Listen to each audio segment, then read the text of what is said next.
ત્યારબાદ આ બધા ઉત્પાતો ગોકુળમાં થવા લાગ્યા. એટલે નંદ ઉપનંદ બધા ભેગા થયા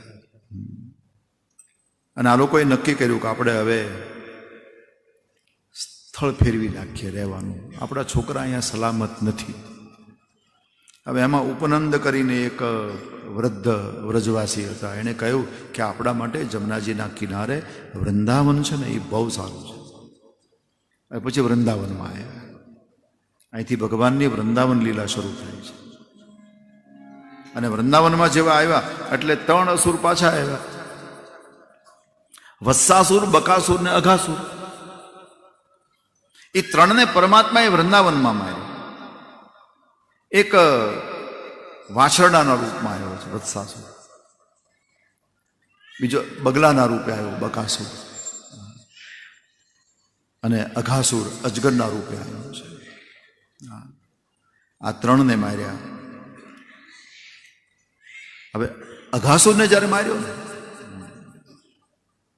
એ વખતે બધા ગોવાળિયા બધા અજગરના પેટમાં ઘૂસી ગયા હતા. એને બધાને અજગરને મારીને બારા કાઢ્યા. પછી ભગવાને કહ્યું આપણે ઉજાણી કરીએ. મોતના મુખમાંથી સલામત પાછા આવ્યા છે એટલે ઉજાણી કરે છે. ઉજાણી એટલી બધી સામાન્ય લીલા પરમાત્માએ કરી. બધાને કીધું કે પોતપોતાના ઘેરથી બધા જમવાનું બનાવીને લાવે. ભગવાન બેઠા, એની ચારે બાજુ 8 ગોવાળિયા. 8ની બીજી લાઈનમાં 16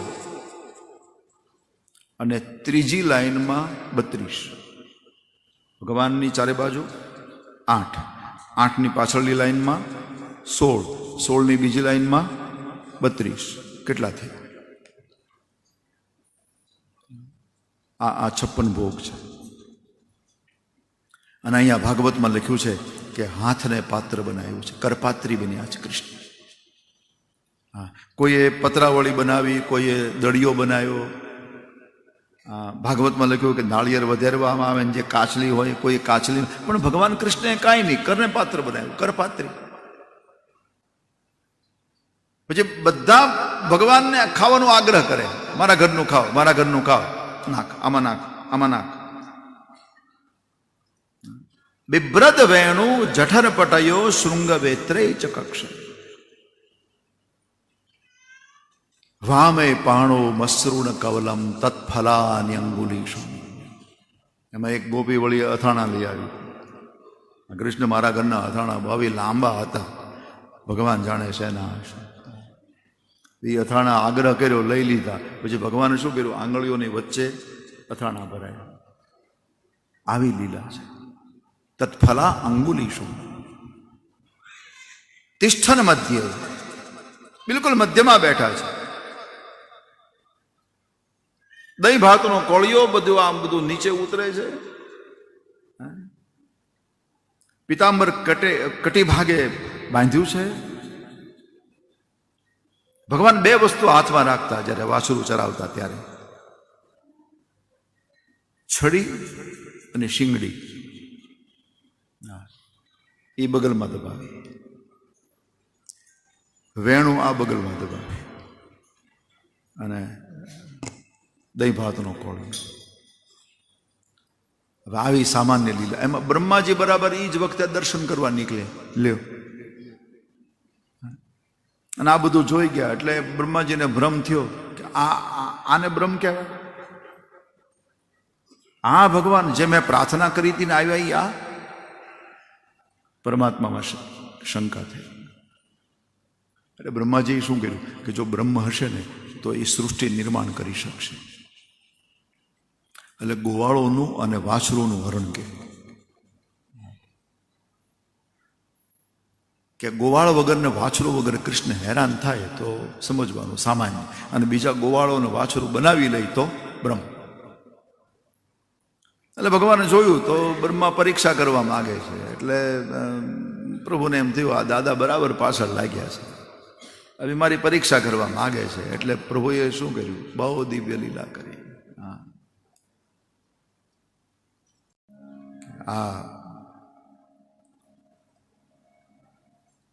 બ્રહ્માજી પરીક્ષા કરવા માગે છે તો હવે શું કરીએ? હવે એ પરીક્ષામાંથી પાસ તો થવું પડશે. એટલે પ્રભુએ શું કર્યું? સંકલ્પિત સૃષ્ટિ નિર્માણ કરી. બ્રહ્માજી સૃષ્ટિ બનાવે એ 5 ભૂત હોય ત્યારે બનાવે. બ્રહ્મા બધું રચે, પણ એને શું જોઈએ? 5 વસ્તુ જોઈએ. હા, કુંભાર ઘડા ઘડે, પણ એને શું જોઈએ? હા, માટી વગરનો કુંભાર કાંઈ ન કરી શકે. સોની બધા દાગીના બનાવે, પણ એને શું જોઈએ? સોનું. સોના વગર સોની શું કરે? હા, એમ બ્રહ્મા છે, એને 5 વસ્તુ જ્યારે ભગવાન આપે ત્યારે એમાંથી ઘાટ ઘડે. હા, ત્યારે ભગવાને કેવા ઘાટ કર્યા? માટી વગર મટકા બનાવ્યા. લ્યો, આપણી ભાષામાં કહું, નિર્ભૂત સૃષ્ટિની ચર્ચા છે. ભૂતમય સૃષ્ટિ નહીં. જેટલા ગોવાળ લઈ ગયા હતા એટલા રૂપ પોતે ધારણ કર્યા. હવે શું છે કે ભાઈ ગોવાળ તો બ્રહ્માજી લઈ ગયા છે, એટલે અહીંયા ગોવાળ બન્યા. પણ હવે ગોવાળના હાથમાં લાકડી હોય, લાકડી તો બ્રહ્મા હારે લઈ ગયા છે. એટલે લાકડી વગરનો ગોવાળિયો ઘેરે જાય, માં પૂછે લાકડી ક્યાં ગઈ? એટલે લાકડી બની ગયા. લાકડી બનીને હાથમાં છૂટ્યા. મહાપ્રભુજી કહે છે, યષ્ઠિર મધુરા, યષ્ઠિર. અને એની સૃષ્ટિ મધુર, એની બનાવેલી સૃષ્ટિ મધુર છે. એની યષ્ઠિ પણ મધુર છે. લાકડી, છડી. વસ્ત્રો પહેર્યા છે ગોવાળિયાઓએ. એ વસ્ત્રો તો બ્રહ્મા લઈ ગયા. હવે વસ્ત્ર બનવું પડે. કપડા વગરનો ગોવાળિયો ઘેર જાય કેમ? વસનમ મધુરમ. વસ્ત્ર પણ ઈ બન્યા છે.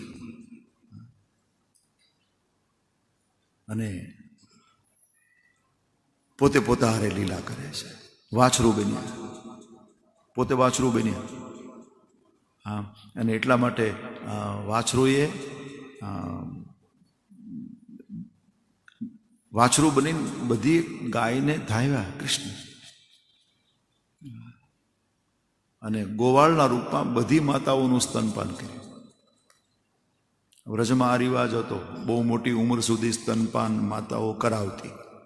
હા, ભાગવતમાં અને અન્ય પુરાણમાં તો એવો સંકેત મળે છે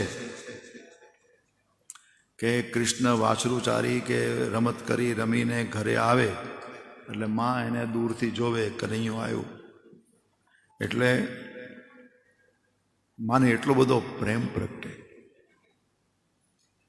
કે માના સ્તનમાંથી દૂધ નીકળવા લાગે.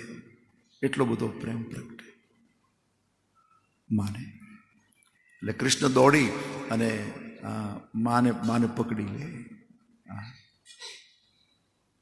અને ઊભા ઊભા સ્તનપાન કરે.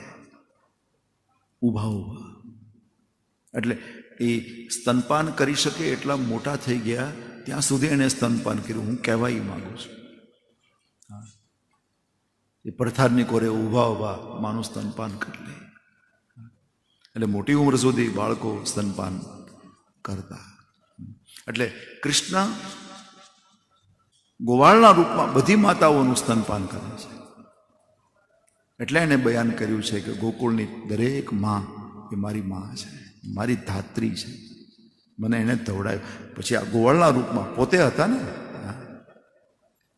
આ લીલા પરમાત્માએ કરી